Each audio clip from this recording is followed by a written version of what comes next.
हमारा पर्यावरण चैप्टर के लिए इतने प्रश्न काफ़ी है। ठीक। हेलो एवरीवन, कैसे हैं आप सभी लोग। स्वागत है एक और नए वीडियो में। आज की वीडियो में हम बात करने वाले हैं हमारा पर्यावरण के महत्वपूर्ण ऑब्जेक्टिव प्रश्न की। ठीक है, महत्वपूर्ण प्रश्न से हम जो भी प्रश्न आपके सामने प्रस्तुत करेंगे उसकी 100% नहीं 10% लेके चलिए। लेकिन हमारा पर्यावरण चैप्टर में हम बोल रहे हैं कि आपको 100% इन्हीं सभी प्रश्नों में से कोई ना कोई प्रश्न आपको मिलेगा। ठीक है, तो हम लोग क्या कर सकते हैं, अपने आप को मजबूत कर सकते हैं। ठीक है, हम लोग बिना वो सोचे कि एग्ज़ाम में क्या आएगा, बिना डरे हम लोग अपने आप को प्रिपेयर करते हैं। ठीक है, तो आज के वीडियो में हम करीब 52 प्रश्न आपके सामने प्रस्तुत करेंगे और पूरी प्रयास करेंगे कि हम आपको क्लास में ही याद करवा दें। ठीक है, तो आप लोग इसको क्या कीजिए, ध्यान से सुनिए। ठीक है, चलिए स्टार्ट करते हैं। निम्नलिखित में कौन जैव अनिम्नीकरणीय पदार्थ है? जैव अनिम्नीकरणीय पदार्थ है तो डीडीटी जो है वह जैव अनिम्नीकरणीय पदार्थ है। ठीक है, अगला प्रश्न है ओजोन परत पाई जाती है तो ओजोन परत जो है वह कहाँ पाई जाती है? तो ओजोन परत जो है वह स्ट्रेटोस्फेयर में पाई जाती है। ठीक है, ओजोन परत जो है वह स्ट्रेटोस्फेयर में पाई जाती है। ठीक है, अगला प्रश्न क्या है? अगला प्रश्न है निम्नलिखित में कौन एक जलीय आहार श्रृंखला है?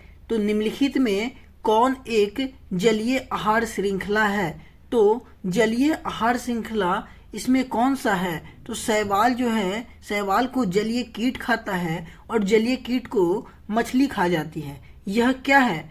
एक जलीय आहार श्रृंखला है। ठीक है, इसमें मनुष्य आ जाता है, इसीलिए यह एक जलीय आहार श्रृंखला नहीं है। ठीक है, अब अगला प्रश्न है कि निम्नलिखित में किसे आप उपभोक्ता की श्रेणी में रखेंगे? तो निम्नलिखित में किसे आप उपभोक्ता की श्रेणी में उपभोक्ता की श्रेणी में रखेंगे? तो नील हरित शैवाल को उपभोक्ता की श्रेणी में रखेंगे। ठीक है, अब आगे अगला प्रश्न देखते हैं। अगला प्रश्न है कि निम्नलिखित में कौन एक जैविक प्रक्रम द्वारा अपघटित होने वाला पदार्थ है? ठीक है, कौन एक जैविक प्रक्रम द्वारा अपघटित होने वाला पदार्थ है? तो सूखे घास के जो पत्ते हैं वह क्या है? जैविक प्रक्रम द्वारा अपघटित होने वाला पदार्थ है। ठीक है, पॉलीथीन नहीं है, रबड़ भी नहीं है और प्लास्टिक के बोतल भी नहीं है।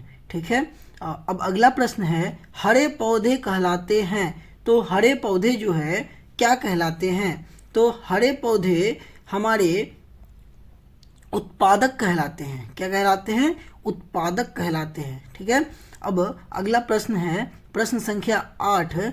इनमें मुर्दाखोर है तो मुर्दाखोर कौन है? चील है, सियार है, कौवा है या सभी हैं? तो मुर्दाखोर जो है इनमें से सभी हैं। ठीक है, मुर्दाखोर कौन है? तो इनमें से सभी जो है वह मुर्दाखोर है। ठीक है, अगला प्रश्न है निम्नलिखित में कौन अजैव निम्नीकरण है? ठीक है, निम्नलिखित में कौन अजैव निम्नीकरण है? तो निम्नलिखित में अजैव निम्नीकरण क्या है? कागज, लकड़ी, कपड़ा, क्या है? प्लास्टिक। क्या है? प्लास्टिक। अजैव निम्नीकरण का उदाहरण कौन है? प्लास्टिक है। ठीक है, अब अगला प्रश्न है कि निम्नलिखित में कौन से पर्यावरण के जैविक घटक नहीं है? निम्नलिखित में कौन से पर्यावरण के जैविक घटक नहीं है? तो पौधा है, ठीक है, वायु है, जंतु है, मनुष्य है। इन सभी में कौन सा पर्यावरण के जैविक घटक नहीं है? तो वायु जो है वो जैविक घटक नहीं है। वायु क्या है? वायु मरता नहीं है। ठीक है, जैविक घटक क्या होता है? जो जिसमें जीव हो। ठीक है, तो वायु में तो जीव नहीं है, तो वो जैविक घटक कैसे हो सकता है? ठीक है, चलिए अगला प्रश्न है कि निम्नलिखित में कौन सा जैव अनिम्नीकरणीय प्रदूषक है? तो प्रदूषक जैव अनिम्नीकरणीय कौन सा है? तो प्लास्टिक है। क्या है? प्लास्टिक जो है वह हमारा जैव अनिम्नीकरणीय प्रदूषक है। ठीक है, अगला प्रश्न है कि प्रकृति में ऊर्जा का मुख्य स्रोत है। तो प्रकृति में जो है ऊर्जा का मुख्य स्रोत क्या है? तो सूर्य जो है प्रकृति में ऊर्जा का मुख्य स्रोत है। ठीक है, अब अगला प्रश्न है, आप लोग देख रहे होंगे कि इस चैप्टर में जो भी प्रश्न आपको दिख रहा होगा वो टेक्निकली, यानी कि आप अपना दिमाग थोड़ा सा भी लगा रहे होंगे तो वह बन जा रहा होगा। इसीलिए यह एक बहुत ही आसान चैप्टर है और इसके मार्क्स को आप मुट्ठी में यूं ही कर सकते हैं। ठीक है, तो आप एकदम इस वीडियो को देखिए और अपने नंबर को मुट्ठी में कर लीजिए। ठीक है, और आपको पूरे सीरीज को फॉलो करना है ताकि आप ऑब्जेक्टिव सेशन में फुल मार्क्स हासिल कर पाए। ठीक है, एक भी प्रश्न अगर इस सभी स्लाइड से आ जाए तो आप उसे छोड़े ना। ठीक है, और पछताने का मौका बिल्कुल भी ना दें। आपके सारे समस्या दूर हो जाएगी, आपके कॉन्फिडेंस एकदम से बूस्ट हो जाएगा। ठीक है, मिल गया होता, काश हम पूरे वीडियो को देख चुके होते हैं। अब प्रश्न संख्या 13 में पूछ रहा है कि निम्नलिखित में कौन स्थलीय परितंत्र यानी पारितंत्र नहीं है? तो एक्वेरियम नहीं है, जंगल है, घास का मैदान है और मरुस्थल भी है। ठीक है, एक्वेरियम क्या होता है आप लोग एक बार YouTube में सर्च कीजिए। ठीक है, और हमको भी कमेंट करके बताइए कि एक्वेरियम क्या होता है, ताकि हमको पता चल जाए कि आप लोगों को एक्वेरियम के बारे में पता है। ठीक है, चलिए अगला प्रश्न है कि CFC क्लोरोफ्लोरोकार्बन CFC है, तो CFC क्या है? क्लोरोफ्लोरोकार्बन। CFC का फुल फॉर्म क्या होता है? क्लोरोफ्लोरोकार्बन होता है। ठीक है, अब अगला प्रश्न है मृत शरीर को पचाने वाले जीव को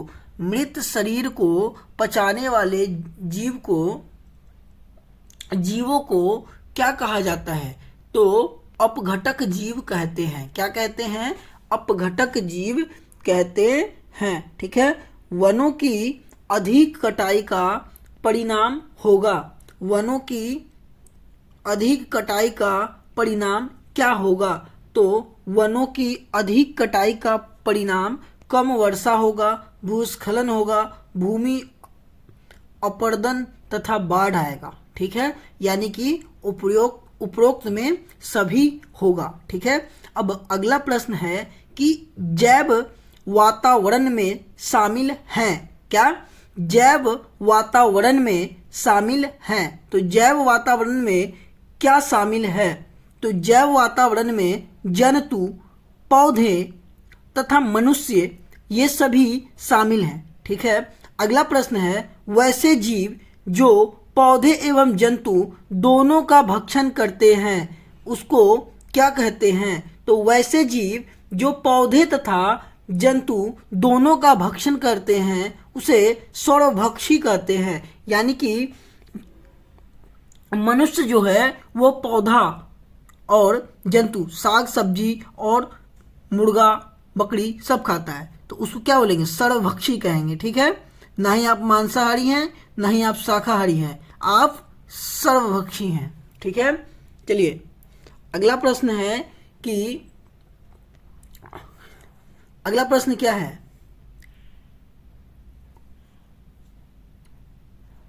सौर ऊर्जा जीवमंडल निम्न में किसके द्वारा प्रवेश करती है?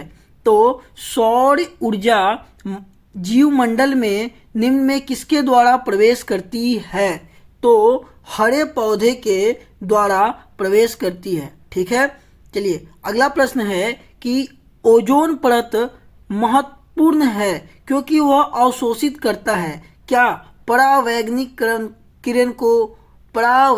किरणों को क्या करता है, अवशोषित कर लेता है। परावैंगिक किरण क्या होती है, वो बहुत ही हार्मफुल किरण होती है। क्या होती है, बहुत ही हानिकारक किरण होती है मनुष्य के शरीर के लिए, जो स्किन कैंसर जैसी समस्याओं को भी उत्पन्न कर सकती है। ठीक है, तो इस स्किन, आप समझ रहे हैं कि ओजोन परत जो है वह स्किन कैंसर से हम लोग को डायरेक्ट बचा रही है। ठीक है, तो परावैंगिक किरण से हम लोगों को कौन बचाता है, ओजोन परत। ठीक है, तो ओजोन परत किससे को अवशोषित करता है, तो परावैंगिक किरण को। ठीक है, चलिए अगला प्रश्न है कि प्रत्येक पारितंत्र होता है, तो प्रत्येक जो पारितंत्र है वह क्या होता है, तो गत्यात्मक होता है। क्या होता है,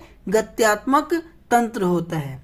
ठीक है, चलिए अगला प्रश्न है कि पर्यावरण मुख्य रूप से कितने घटकों का बना होता है, तो पर्यावरण जो है मुख्य रूप से 2 घटकों का बना होता है। ठीक है, पर्यावरण जो है मुख्य रूप से 2 घटकों का बना होता है।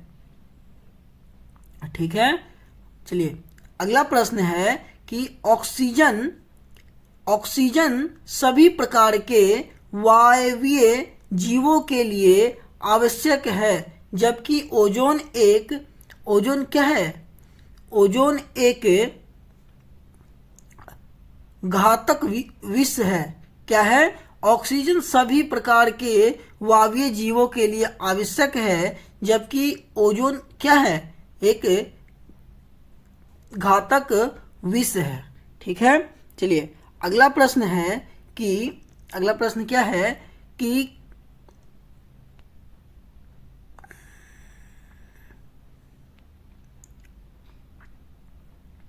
अगला प्रश्न है कि कृत्रिम पारितंत्र का उदाहरण है, तो कृत्रिम पारितंत्र का उदाहरण है, तो कृत्रिम पारितंत्र का उदाहरण क्या है, तो बगीचा एवं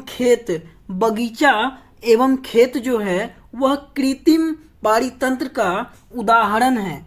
ठीक है, कृत्रिम पारितंत्र का उदाहरण है। ठीक है, अगला प्रश्न है ओजोन परत पाया जाता है, तो ओजोन परत जो है वह कहाँ पाया जाता है, तो यह आपको हम पहले भी बता चुके हैं। ठीक है, लेकिन वह उसका नाम था, और यहाँ आपको बताना है कहाँ पाया जाता है, तो वायुमंडल के ऊपरी सतह में। कहाँ पाया जाता है, वायुमंडल के ऊपरी सतह में। ठीक है, अब अगला प्रश्न है निम्न में से कौन से समूह में केवल जैव निम्नीकरणीय पदार्थ है, तो जैव निम्नीकरणीय पदार्थ है घास, पुष्प तथा चमड़ा। ये क्या है, जैव निम्नीकरणीय पदार्थ है। इसमें क्या घास है, लकड़ी है तथा प्लास्टिक नहीं है। फल के छिलके हैं, केक है, नींबू का रस, केक, लकड़ी, घास। ठीक है, तो इन सभी में जो है आपका ऑप्शन नंबर ए वह सही है। ठीक है, वह जैव निम्नीकरणीय पदार्थ है।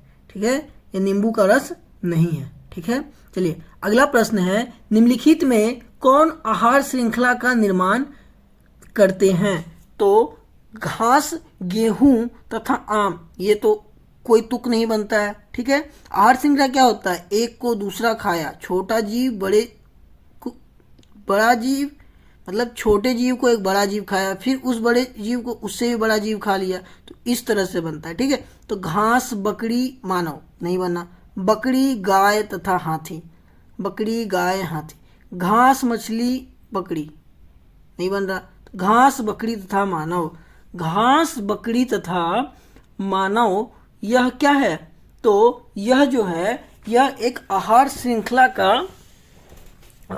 श्रृंखला दर्शा रही है। ठीक है, चलिए अगला प्रश्न है प्रश्न संख्या 28। प्रश्न संख्या 28 जो है, वन पारिस्थितिक तंत्र में हिरन होते हैं। वन पारिस्थितिक तंत्र में हिरन जो है वह होते हैं, तो वह प्राथमिक उपभोक्ता होते हैं। प्राथमिक उपभोक्ता होते हैं। ठीक है। अगला प्रश्न है कि जीव मंडल में ऊर्जा का एकमात्र स्रोत है। तो जीव मंडल में ऊर्जा का एकमात्र स्रोत क्या है? तो सूर्य का प्रकाश जो है जीव मंडल में ऊर्जा का एकमात्र स्रोत है। ठीक है। घास स्थली पारितंत्र में उत्पादक है। तो घास स्थली पारितंत्र में उत्पादक कौन है? तो घास जो है वह खुद ही उत्पादक है। ठीक है। अब अगला प्रश्न है कि ओजोन के अणुओं में ऑक्सीजन के कितने परमाणु हैं? तो ओजोन के अणु में ऑक्सीजन के 3 परमाणु हैं। ठीक है। ऑक्सीजन के 3 परमाणु है। ठीक है। क्योंकि ओजोन का जो रासायनिक सूत्र होता है वह O3 होता है। तो इसका मतलब क्या है कि ओजोन में 3 है। ठीक है। चलिए अगला प्रश्न है कि अपघटक का उदाहरण कौन है? तो अपघटक का जो उदाहरण है वह कवक है। कवक जो है अपघटक का उदाहरण है। ठीक है। चलिए, चिपको आंदोलन का मुख्य उद्देश्य संरक्षित करना था। किसको संरक्षित करना था? तो चिपको आंदोलन का मुख्य उद्देश्य जो है वो वृक्षों को संरक्षित करना था। ठीक है। पर्यावरण के अंतर्गत आते हैं। तो पर्यावरण के अंतर्गत कौन आते हैं? तो पर्यावरण के जो अंतर्गत है वह जलमंडल है, स्थल मंडल है, जैव मंडल है, यानी कि सभी आते हैं। पर्यावरण के अंतर्गत सभी आते हैं। ठीक है। चलिए अगला प्रश्न है, जैव घटक के उदाहरण हैं। तो जैव घटक के उदाहरण कौन है? तो पौधे, मनुष्य, ए और बी दोनों, या इनमें से कोई नहीं। तो जैव घटक के उदाहरण पौधे भी हैं, मनुष्य भी है, यानी कि ए एवं बी दोनों। ठीक है। चलिए अगला प्रश्न है, उत्पादकों पर निर्भर रहने वाले जीव कहते हैं। उत्पादकों पर निर्भर रहने वाले जीव क्या कहलाते हैं? तो उत्पादकों पर निर्भर रहने वाले जीव जो हैं वह उपभोक्ता कहलाते हैं। क्या कहलाते हैं? जो जीव उत्पादकों पर निर्भर रहते हैं वह उपभोक्ता कहलाते हैं। ठीक है। उपभोक्ता को कितने श्रेणी में बांटा गया है? तो उपभोक्ता को जो है 3 श्रेणी में बांटा गया है। और आप लोगों को कमेंट करके बताना है कि प्रश्न संख्या 37 में उपभोक्ता को 3 भागों में बांटा गया है, वह तीनों भाग कौन कौन से हैं। ठीक है। अगला प्रश्न है कि इनमें से कौन सर्वाहारी जीव है? तो सर्वाहारी जीव वह जीव होता है जो साग सब्जी यानी कि पौधों तथा जंतु दोनों को खाता है। तो हिरन जो है वह केवल क्या करता है?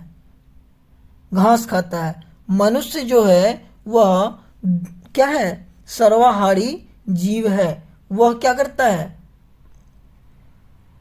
दोनों खाता है। मनुष्य जो है वह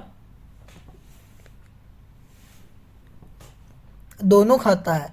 लेकिन अगला भी है कि तिलचट्टा भी दोनों खाता है। इसीलिए आपका आंसर बी और सी दोनों होगा। ठीक है। चलिए, सूक्ष्म उपभोक्ता जीव कहलाते हैं।